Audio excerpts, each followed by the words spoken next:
Hello my dear students, welcome to your master chem channel. कैसे हैं प्यारे बच्चों? Very good.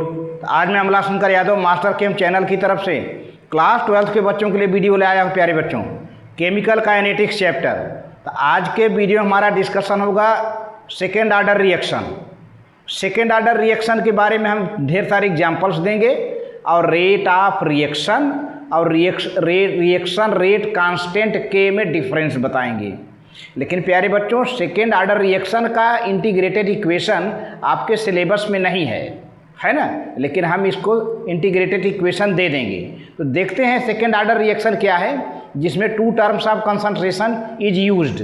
तो चलते हैं प्यारे बच्चों, जो कि बहुत इंपॉर्टेंट है बोर्ड के एग्जामिनेशन के लिए और IIT नीट जेई के लिए भी बहुत ज़्यादा इंपॉर्टेंट ये रिएक्शन है। तो चलते हैं, देखते हैं। हाँ, तो प्यारे बच्चों, रिएक्शन ऑफ सेकेंड ऑर्डर, इसमें रिएक्टेंट का टू टर्म्स कंसंट्रेशन यूज होता है रिएक्शन में। The reactions in which two terms of reactants are two terms of concentration, two terms of concentration प्यारे बच्चों यहाँ पर होना चाहिए, two terms of concentration. The reaction in which two terms of concentration of reactants are involved in reaction is called second order reaction। अब जैसे प्यारे बच्चों यहाँ पर एग्जाम्पल है dissociation of hydrogen iodide. Here two molecules of hydrogen iodide is taken and it is dissociated into hydrogen and iodine. You see here two molecules of hydrogen iodide is taken here प्यारे बच्चों। Rate law equation is rate is equal to K concentration of hydrogen iodide to the power 2। यहाँ पे power 2 लिखा गया है। इसका मतलब होता है कि सेकेंड ऑर्डर का रिएक्शन है, टू टर्म्स ऑफ कंसंट्रेशन यहाँ पर यूज किया गया है। पावर को देखो प्यारे बच्चों, एक्सपोनेंट को, जो कि 2 पावर है। 2 पावर होने का मतलब होता है कि ऑर्डर ऑफ रिएक्शन सेकेंड है। सेपोनिफिकेशन ऑफ एथिल एसीटेट, दूसरा एग्जाम्पल है ethyl acetate CH3COO C2H5 and it reacts with sodium hydroxide NaOH, it forms sodium acetate and ethyl alcohol। तो प्यारे बच्चों, रेट ला इक्वेशन हो जाएगा rate is equal to K concentration of ethyl acetate C2H5 CH3COO C2H5 and concentration of sodium hydroxide प्यारे बच्चों, ये आ जाएगा। अब इसी तरह से reaction between nitrogen oxide and ozone, nitrogen oxide ozone react with form nitrogen dioxide and oxygen. अब यहाँ पर रेट ला इक्वेशन हो जाएगा प्यारे बच्चों concentration of nitrogen oxide and concentration of ozone.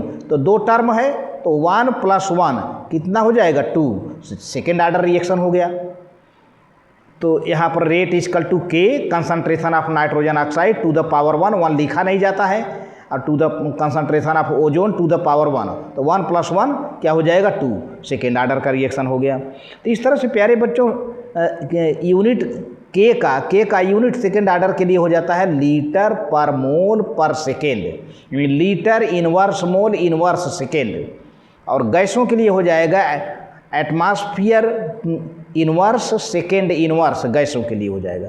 अब अगर टाइम और reciprocal of concentration, final concentration of reactant में ग्राफ खींचा जाए तो स्लोप के मिलता है और इंटरसेप्ट प्यारे बच्चों 1 concentration of A0 initial concentration intercept हो जाता है।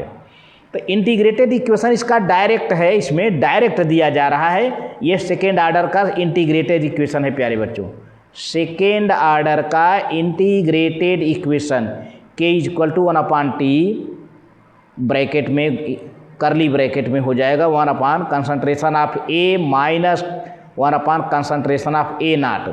अब A0 क्या है? Initial concentration. A क्या है? Concentration at time T, second. अब आते हैं रेट ऑफ रिएक्शन, जिसको हम dx/dt से रिप्रेजेंट करते हैं, और रिएक्शन रेट कांस्टेंट K। इन दोनों में डिफरेंस क्या है प्यारे बच्चों?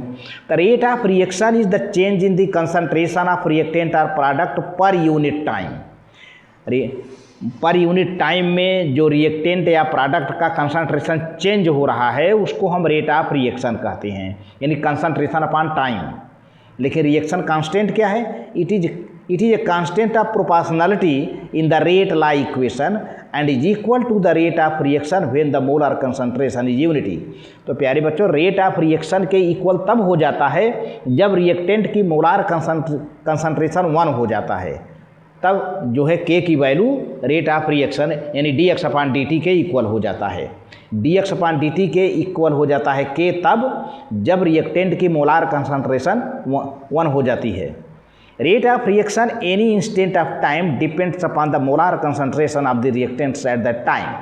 तो प्यारे बच्चों, रेट ऑफ रिएक्शन जो है रिएक्टेंट के मोलर कंसंट्रेशन पर डिपेंड करता है। किसी भी समय रिएक्टेंट के मोलर कंसंट्रेशन पर रेट ऑफ रिएक्शन डिपेंड करता है।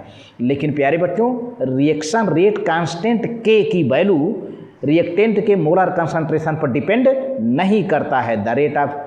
The rate constant is constant for a particular reaction at a particular temperature and does not depend upon the concentration of the reactant। और लास्ट पॉइंट है प्यारे बच्चों, the unit of rate reaction is पर litre पर second, यानी litre inverse second inverse, ये हो गया।